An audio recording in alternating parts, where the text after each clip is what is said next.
Hello again, everybody, and welcome to the weekly OLA Gospel podcasts, where we get to sit down together and spend about 15 minutes unpacking Sunday's Gospel reading. So, as we always say, we'll have a better understanding of and appreciation for what the Word of God has to say to us when we hear it proclaimed on Sunday. And speaking of Sunday, this is the second Sunday of Lent, and the second Sunday of Lent is always the same event. It is the Transfiguration. First Sunday of Lent, we always get the temptation of Jesus in the desert. The second Sunday of Lent, we always get the Transfiguration of Jesus. And with the temptation, so it is with the Transfiguration. All three synoptic Gospels, Matthew, Mark, and Luke, record it. This being the year of Luke, we're going to get Luke's version of it, specifically chapter 9, verses 28 to 36. So Luke's recording of the Transfiguration of Jesus. And it's interesting because even though, like I just mentioned, all three synoptic Gospels record it, Luke, as we've heard before, throws in a couple of details that the other two synoptics don't. And as we kind of go through the narrative and go through the podcast, I'll point out what those things are. So that's our job the next couple of minutes here, is to unpack all of the stuff that's happening in this Sunday's Gospel reading, the Transfiguration of Jesus, according to Luke, Luke 9, verses 28 to 36.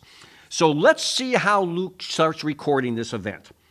Jesus took Peter, John, and James and went up the mountain to pray. Let me bring in my buddy that pause button, okay? Two things that we should note here. The disciples that Jesus took up the mountain, Peter, John, and James, those, as we know, are the inner three. And we'll see them two other times in the public ministry of Jesus. Here, where he takes them up the Mount of Transfiguration, a second time where he goes into the room where Jairus' daughter had died and brings her back to life. He only brings in Peter, James, and John into that room. And of course, the third time will be in the agony of the garden, where he brings those three further into the garden. So the first thing we note is Jesus has hand-selected his inner three, Peter, James, and John, to go up the mountain with him. All right? Now, they go up the mountain. Here's the first of several details we find in Luke that we don't find in the other two, because Luke tells us why they went up the mountain. If you look at Matthew and Mark's recording of it, they just indicate they went up the mountain. Luke drops in the detail, yes, they went up the mountain. Let me read it again. Jesus took Peter, John, and James and went up the mountain to pray. So Luke tells us why they're on that mountain in the first place, and that is to pray. And that shouldn't surprise us, because in Luke's gospel, Luke really brings out the prayer life of Jesus. More than any of the other gospels, Luke records incidences and events where Jesus specifically prays. And he would, more often than not, go up to a mountain to pray, because, again, mountains they provided solitude away from the crowds. They were quiet. And mountains, all the way back in the Old Testament, always indicated the presence of God, and that a sacred event was going to happen. So it doesn't surprise us that the reason Jesus, Peter, James, and John go up this mountain specifically is to pray. Now let's hit the play button again. While he was praying, because again, we know this is the Transfiguration, and we know he's going to be transfigured, and he's going to be dazzlingly white. We know the story, right? Sometimes what we don't really appreciate is when all this happened. It happened when he was praying. Luke brings that detail out. While he was praying, his face changed in appearance, and his clothes became dazzlingly white. Let me hit the pause button again. Now, last week in the temptation episode, the temptation event, we indicated that was the first recording of Jesus being cast as the new Adam, where he's going to undo on the cross what Adam did in the garden. So the temptation event that we looked at last week, we saw Jesus cast in the role of the new Adam. This week, the Transfiguration, we see Jesus cast in the role of the new Moses. Because if we go back to our buddy, the Old Testament, you may recall that Moses went up a mountain, right, to speak with God. And when he came back down, his face was radiant and glowing. Now, Luke tells us Jesus has gone up the mountain, all right, and his face now is radiant and glowing, but not only his face, his entire clothing is dazzling, okay? So not only is Jesus the new Moses, but he's the greater Moses. Jesus is the new and greater Adam. He's also the new and greater Moses, because Moses, his face was just dazzling. Jesus, his face and all his clothing was dazzling. The other aspect that makes Jesus here not only the new Moses but the greater Moses is Moses's his face dazzling. It was a reflected light from God, whereas Jesus's face and clothing, it came from within because he is God. So we're only a couple of lines into this, and as we see, a lot to unpack. So again, Jesus took Peter, John, and James, went up the mountain to pray. While he was praying, his face changed in appearance, and his clothing became dazzlingly white. Let's pick up the narrative. Now, while all this was happening, Luke tells us, and behold, 2 men were conversing with him, Jesus, Moses and Elijah, who appeared in glory and spoke of his exodus that he was going to accomplish in Jerusalem. Let me hit the pause button again. So he's praying. He's transfigured while he's praying, and while this is happening, Moses and Elijah appear, okay? And they're talking with Jesus. Now, here's another detail we find from Luke that we don't learn from the other 2 synoptics, Matthew and Mark. Luke tells us what they were talking about. And they were talking about his exodus that he was going to accomplish in Jerusalem. Okay? Luke specifically indicates the word exodus because back in the Old Testament, the prophets indicated that the age of salvation would be like a new exodus. All right? But this time, not from Pharaoh and Egypt like the original Exodus was, not even from Caesar and Rome, who's they're under the oppression of now, but Satan and sin. So the age of salvation would be like a new Exodus, all right, from Satan and sin as opposed to Pharaoh and Egypt.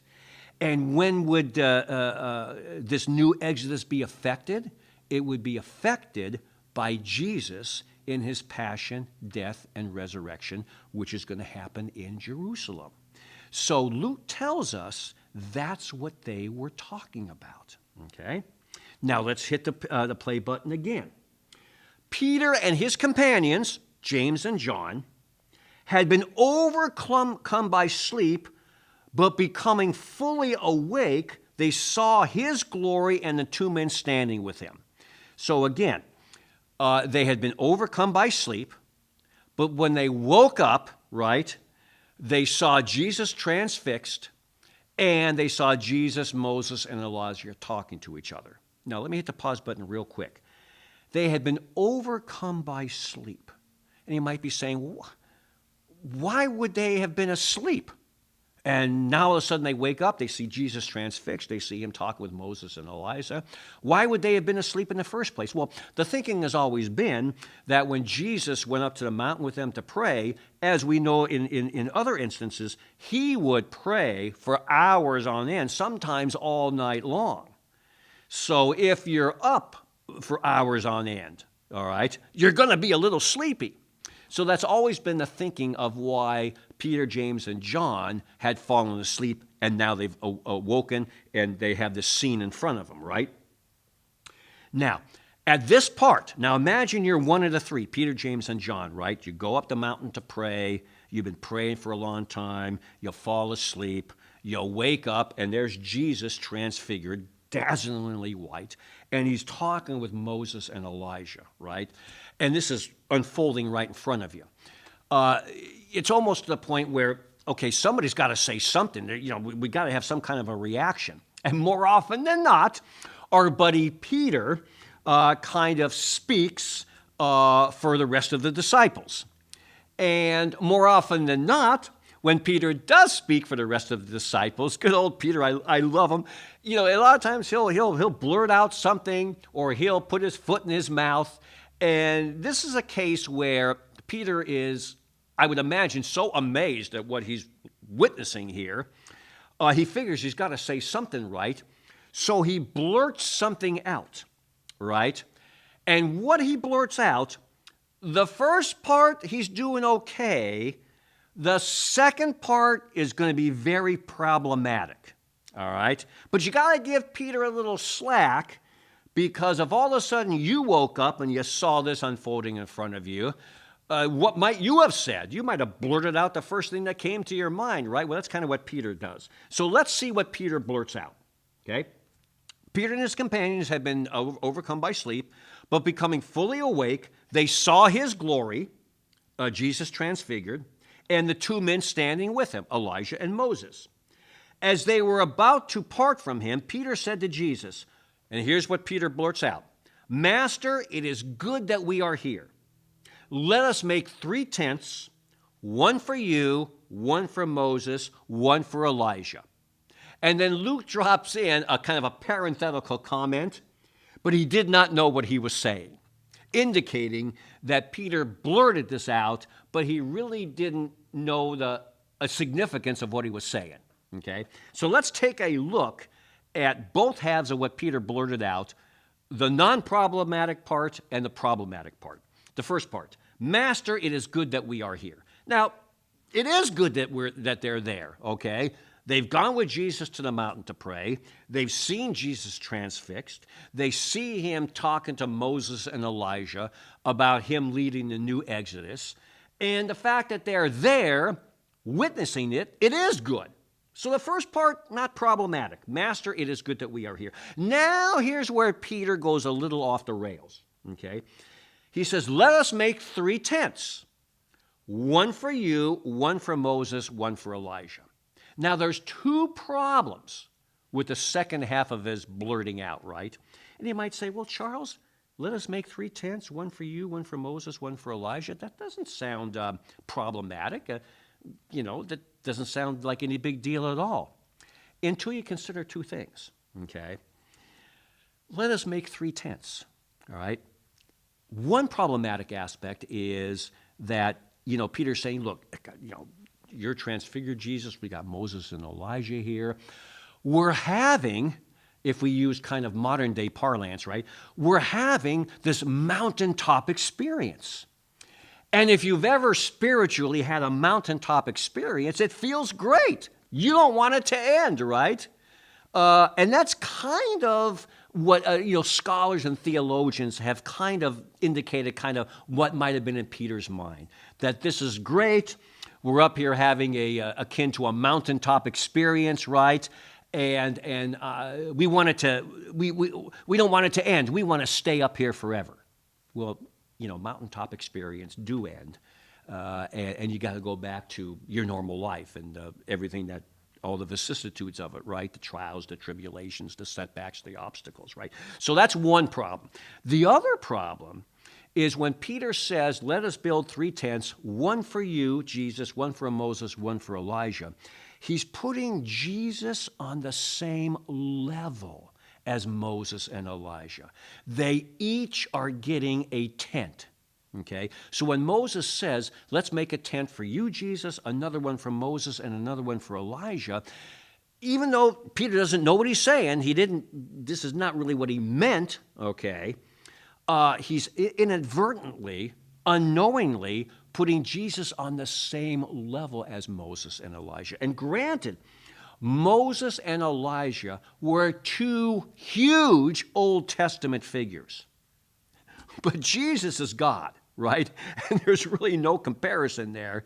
And Jesus should not be put on the same level as Moses and Elijah, because as we're learning in this, Jesus is the new and greater Moses, and we'll come to find out later on in the liturgical year, Jesus is also the new and greater Elijah. So to put Jesus on the same level as the other two, big mistake. But Luke indicates Peter really didn't know what he was saying. He didn't know the significance of it. This is not what he intended to do. All right? Now, this is interesting, okay? Because listening to this whole thing is God the Father, right? So what's the next thing Luke records? While he was still speaking, let me hit the pause button. So while Peter is blurting this out, hey, it's good that we're here, let's build 3 tents, one for each of you. While he was saying that, okay, a cloud came and cast a shadow over them. Now, whenever you're talking about a cloud coming upon a mountain and casting a shadow, that's what we call a theophany. That's God coming, and in this case, in the presence of a cloud, right? And then from the cloud, a voice spoke, which is God, and listen to what God says. Now remember, Peter is in the midst of blurting what he's blurting out. It's good that we're here. Let's build 3 tents, one for each of you. And while Peter, this stuff oftentimes isn't picked up, while he is blurting this out, God comes and basically interrupts him, if you will. Okay? And what does God say? He says, "This is my chosen son, listen to him." After the voice had spoken, Jesus was found alone. So it's as if Peter's saying, hey, this is great, we don't want it to end. Let's build 3 tents, one for each of you, inadvertently putting Jesus on the same level as Moses and Elijah. While he's saying all that, you can kind of picture God say, whoa, not so fast, Peter. Let me interrupt you here, okay? Moses and Elijah are great figures, but this is my son. And even though you don't mean to put them on the same level, inadvertently that's what you're doing. But you can't do that, Peter, because they're great Old Testament figures, no question. But this is my son, okay? And from now on, you listen to him, right? Because Moses stands for the law, and Elijah stands for the prophets. And whenever you're talking the law and the prophets, you're talking the Old Testament, right? And Jesus came to fulfill that. So when God says, this is my son, listen to him, as soon as God says that, Jesus was found alone. As soon as God says, look, they're great figures, this is my son, not the same level, and from now on, you listen to my son, because my son has come to fulfill the law and the prophets. And how is that demonstrated? As soon as God says that, Moses and Elijah disappear. And there's only Jesus, indicating that he has come to fulfill the law and the prophets. Now, how does Luke wrap up this narrative? They fell silent and did not at that time tell anyone what they had seen. So the result of all of this, of seeing what they saw and hearing what they heard, they were left speechless, which, you and I would probably be speechless as well, right? And they did not tell anyone what they had seen. Okay, because again, and in Mark, this is called the Messianic secret. A lot of times in Jesus' public ministry, he would tell his disciples, look, what you just witnessed, keep it on the down low, don't tell anybody. Because again, he's operating on his Father's divine timetable, and certain things are only going to be revealed at certain times. Okay, and this is one of them. Now later on, in the Acts of the Apostles, they will reference the Transfiguration as part of their evangelization. But at this point in Jesus' public ministry, he doesn't want that public knowledge. Not yet. So with that, Max is showing me, oh my goodness, we're at the 20-minute mark. But, a lot to unpack. Some details Luke gives us that the other two don't. We've pointed out some things maybe we never even noticed in the narrative before. So with that, I'll quickly wrap up by saying have a blessed second week of Lent. And until we get together again on the campus of St. Bonaventure High School with Max behind the camera, I'm Charles Merritt. Take care and God bless.